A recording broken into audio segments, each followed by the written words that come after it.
will present a detailed roadmap for our pursuit of Vikasit Bharat.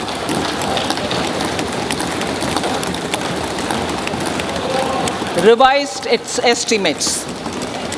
Revised estimates of 2023-24.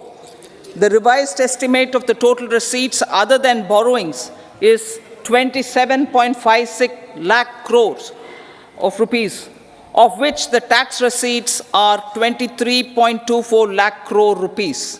The revised estimate of total expenditure is 44.90 lakh crore rupees. The revenue receipts at 30.03 lakh crore rupees are expected to be higher than the budget estimate, reflecting strong growth momentum and formalization in the economy. The revised estimate of the fiscal deficit is 5.8% of GDP, improving on the budget estimate, notwithstanding moderation in the nominal growth estimates. Budget estimates for 2024-25.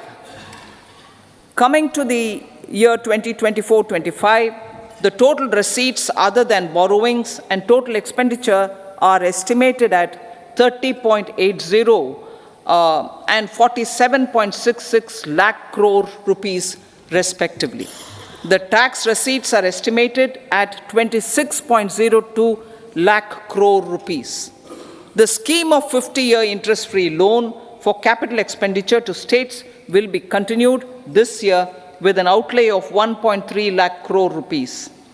We continue on the path of fiscal consolidation, as announced in my budget speech of 2021-22, to reduce fiscal deficit below 4.5% by 25-26. The fiscal deficit in 2024-25 is estimated to be 5.1% of GDP, adhering to that path. So the gross and net market borrowings through dated securities during 24-25 are estimated at 14.13 lakh crore rupees and 11.75 lakh crore respectively. Both will be less than that in 23-24. Now that the private investments are happening at scale, the lower borrowings by the central government will facilitate larger availability of credit for the private sector. Vote on account. I'll be seeking vote on account approval of the Parliament through the appropriation bill for a part of the financial year 2024-25. I will now move to Part B. Honorable Speaker, sir, over the last 10 years, the direct tax collections have more than trebled and the return filers swelled 2.4 times.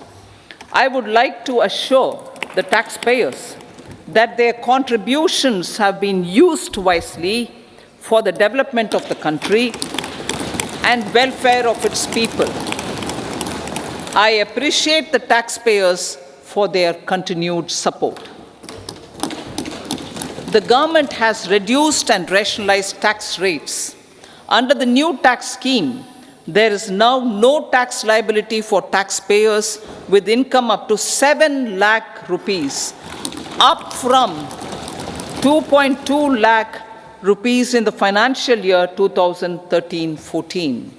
The threshold for presumptive taxation for retail businesses was increased from 2 crores to 3 crores. Similarly, the threshold for professionals eligible for presumptive taxation was increased from 50 lakh rupees to 75 lakh rupees. Also, corporate tax rate was decreased from 30% to 22% for existing domestic companies and to 15% for certain new manufacturing companies. Honorable Speaker, sir, in the last 5 years, our focus has been to improve taxpayer services. The age-old jurisdiction-based assessment system was transformed with the introduction of faceless assessment and appeal, thereby imparting greater efficiency, transparency, and accountability. Introduction of updated income tax returns, a new Form 26AS, and pre-filling of tax returns have made filing of tax returns simpler and easier. Average processing time of returns has been reduced from 93 days in the year 2013-14 to a mere 10 days this year, thereby making refunds faster. Indirect taxation. By unifying the highly fragmented indirect tax regime in India, the GST has reduced the compliance burden on trade and industry. The industry has acknowledged the benefits of GST. According to a recent survey conducted by a leading consulting firm, 94% of industry leaders view the transition to GST as largely positive. According to 80% of the respondents, it has led to supply chain optimization, as elimination of tax arbitrage and octroi has resulted in disbanding of checkposts at the state and city boundaries. At the same time, tax base of GST more than doubled, and the average monthly gross GST collection has almost doubled to 1.66 lakh crores this year. States too have benefited. States' SGST revenue, including compensation released to states in the post-GST period of 2017-18 to 2022-23, has achieved a buoyancy of 1.22.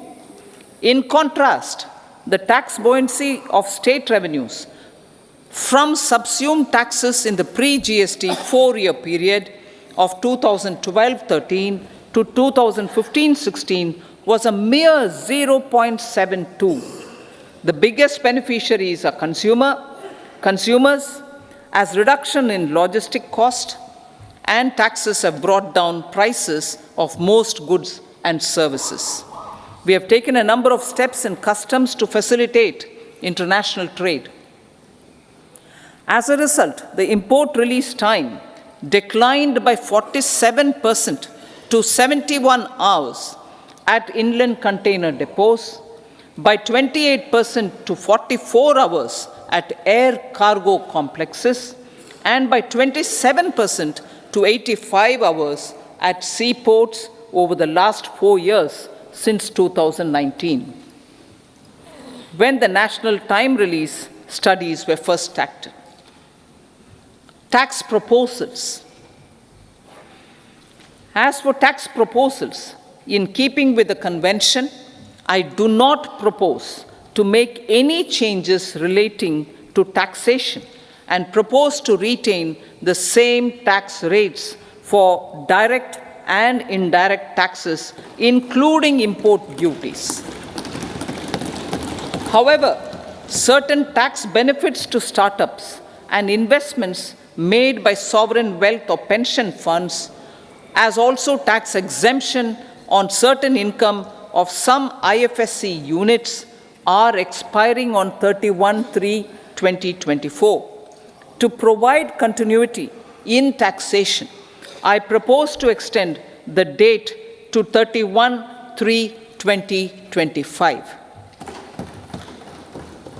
Moreover, in line with our government's vision to improve ease of living and ease of doing business, I wish to make an announcement to improve taxpayers' services. There are a large number of petty, non-verified, non-reconciled, or disputed direct tax demands,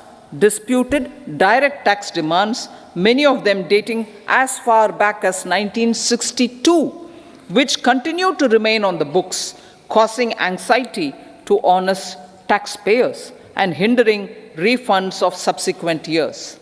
Honorable Speaker, sir, I propose to withdraw such outstanding direct tax demands up to 25,000 rupees pertaining to the period up to financial year 2009-10 and up to 10,000 rupees for financial years 2010-11 to 2014-15. This is expected to benefit about 1 crore taxpayers. 1 crore taxpayers would benefit out of this. Economy then and now. In 2014, when our government assumed the reins, the responsibility to mend the economy step by step and to put the governance systems in order was enormous. The need of the hour was to give hope to the people, to attract investments, and to build support for the much needed reforms. The government did that successfully, following a strong belief of nation first. The crisis of those years has been overcome, and the economy has been put firmly on a high, sustainable growth path with all-round development. It is now appropriate to look at where we were then. I repeat, it is now appropriate to look at where we were then till 2014 and where we are now, only for the purpose of drawing lessons from the mismanagement of those years. The government will lay a white paper on table of the House.